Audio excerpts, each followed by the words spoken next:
স্ট্যান গ্রোভস। এই নদীতে কি আছে তা না জানার জন্য আমি বহু মানুষকে বিপদে পড়তে দেখেছি, আর একবার জলে পড়ে গিয়ে চোখের আড়ালে চলে গেলেই আপনি শেষ। তো সব থেকে বড় মাছ এখানে কি আছে যা সত্যি সত্যি এখানে বঁড়শিতে গাঁথা সম্ভব? আপনি এখানে ভাগ্য ভালো থাকলে 40 কিলো স্যামনও পেতে পারেন। মানে একটা কিং স্যামন? হ্যাঁ, চিনুক, কিং স্যামন। এটা কোনো সাধারণ স্যামন নয়, এরা 5 ফুট পর্যন্ত লম্বা হয়, আর আজ অব্দি সবচেয়ে বড় যেটাকে পাওয়া গেছে সেটার ওজন ছিল 61 কিলো। আর এরা সমস্ত প্যাসিফিক স্যামনদের মধ্যে দ্বৈত বিশেষ। মাছটার এই সাইজ আর এমন খরস্রোতা নদী, দুয়ে মিলে ব্যাপারটা বিপজ্জনক হয়ে উঠেছে। তীব্র স্রোত এখানে, একটা বড় মাছ টোপটা গিলে সেটা নিয়ে ছুটতে থাকে, আর তাতেই মানুষ পড়ে যায়। তাহলে আপনি কি দেখেছেন কোনো কিং স্যামন কোনো মানুষকে জলে টেনে নিয়ে গেছে? একেবারে তাই, কোনো সন্দেহই নেই। বিরাট মানুষ, 6 ফুট 4 ইঞ্চি, 106 কিলো ওজন। যিনি ভাবতেন কোনো মাছ ওনাকে ফেলে দিতে পারবে না, হঠাৎ জলে পড়ার একটা শব্দ শুনি আর দেখি জলে টুপিটা ভাসছে। আমার ছেলে বোটের পেছন থেকে লাফ দেয়, ওনাকে টেনে তীরে তোলে। তারপর থেকে উনি একেবারে চুপ। যদি আমার থেকেও বড় আর ভারী একটা মানুষ এত সহজে পড়ে যেতে পারে, তাহলে আমাকেও খুবই সাবধানে এগোতে হবে। আমি একটা নিশ্চিত খবরও পাই যে এখানে এক তরুণ একটা কিং স্যামন ধরতে গিয়ে লাইনে জড়িয়ে মারা গেছেন। ওয়াশিংটন স্টেটে হ্যারি কুয়ার তীর থেকে ওনার ভাইদের সাথে স্পিয়ার ফিশিং করছিলেন। বিরাট একটা কিং স্যামন উনি গেঁথেও ফেলেন, আর সেটা এত জোরে লাফ দেয় যে উনি ওই বরফ জলে পড়ে যান। যা শুনেছি, ওনার বিধ্বস্ত দেহটা পাওয়া যায় 30 কিলোর বিশাল মাছটার দেহাবশেষের সাথে, যেটা ওনাকে মৃত্যুর দরজায় পৌঁছে দিয়েছিল।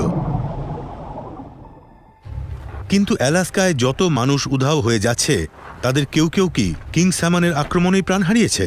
যদিও আমি এই মাছটাকে খুব ভালো চিনি না, ফলে কি করা উচিত সঠিক বুঝতে পারছি না। কপার রিভারের শাখা নদীগুলোতে সবথেকে বড় স্যামনরা ডিম পারে।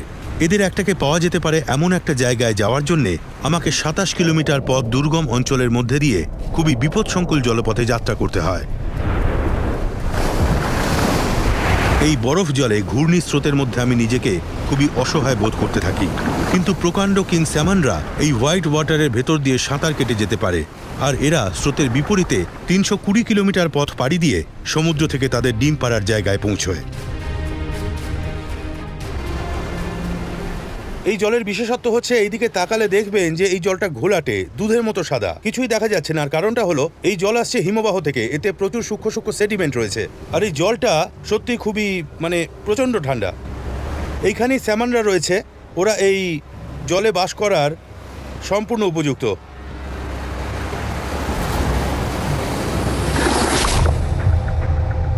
স্যামনরা এই এক্সট্রিম কন্ডিশনে টিকে থাকতে পারে, কিন্তু আমি যদি এই জায়গায় পড়ে যাই তাহলে হয় ডুবে মরব, না হলে মুহূর্তের মধ্যে হাইপোথার্মিয়ায় মারা যাব। মাছেরা উজান বেয়ে চলার সময় শান্ত জলের পকেটগুলোতে একটু রেস্ট নেয়, ফলে ওখানেই আমি ওদের ধরার চেষ্টা করব। স্যামনরা ডিম পাড়ার জন্য সমুদ্র ছাড়ার পর থেকে খাওয়া বন্ধ করে দেয়, তাই একে ধরতে গেলে স্থানীয় মানুষদের কথায় আমাকে অস্বাভাবিক কিছু টোপ ব্যবহার করতে হবে। এগুলো আসলে কিং স্যামনের ডিম। স্যামনরা এমনিতে মিষ্টি জলে কিছু খায় না, কিন্তু এই ডিম যদি ওদের মুখের সামনে থেকে টেনে আনা যায়, ওরা হয়তো এগুলো খেয়ে ফেলবে। নিশ্চিতভাবে না হলেও এটা একটা কারণ ধরা যায়, এরা এই ডিমগুলো চিনতে পারে। আর এগুলো যেহেতু অন্য স্যামনদের, ফলে স্যামনরা প্রতিযোগিতা কমানোর জন্য এগুলো খেয়ে ফেলে। আর এছাড়া আমি নিয়েছি 45 কিলোর ব্রেকিং ব্রেডেড লাইন, যাতে ড্র্যাগটা পাওয়া যায়। আমি স্ক্রুটা পুরোপুরি টাইট করে দিয়েছি, ফলে স্পুল থেকে সুতোটা বার করার জন্য আমাকে এটা টানতে হচ্ছে, আর এতে আমার হাতটা প্রায় কেটেও যাচ্ছে। কিন্তু এটা এতটাই টাইট হওয়া দরকার, কারণ এই জলের মোমেন্টামের সাথে কোনো মাছ যদি টানা শুরু করে, তাহলে ওটাকে থামাতে প্রচুর শক্তি দরকার।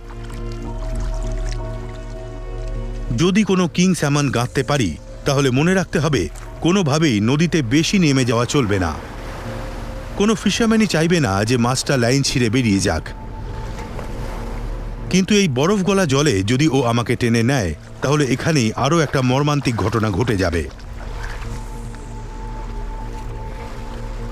আমাকে এটাও মনে রাখতে হবে যে অ্যালাস্কার নদীতে বিপদ শুধু খরস্রোতা জলের নিচেই ওত পেতে থাকে না। শেষবার যখন অ্যালাস্কায় আমি স্যামন ধরতে এসেছিলাম, হঠাৎই একটা ভাল্লুক আমার কয়েক ফুটের মধ্যে চলে এসেছিল।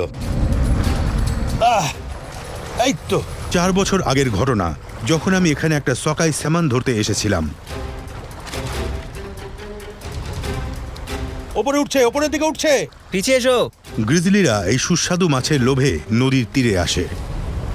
না না, খাস না। সদ্য বড় হওয়া একটা মেল গ্রিজলি নিজে মাছ ধরে না, ওর আমার মাছটাই চাই। ও মাছটা নিতে এসেছে, বুঝতে পেরেছি। ও মাছটা না নিয়ে এখান থেকে যাবে না। যা যা। ও মাছটা নেয়, তারপর আরও কিছু নেওয়ার জন্য আবার ফিরে আসে। এখন আমাদের কাছে আর স্যামন নেই, ফলে আরও বড় বিপদ ঘনিয়ে আসে। তোমরা তৈরি? তখন আমাদের একটা ওয়ার্নিং শট ফায়ার করতে হয়।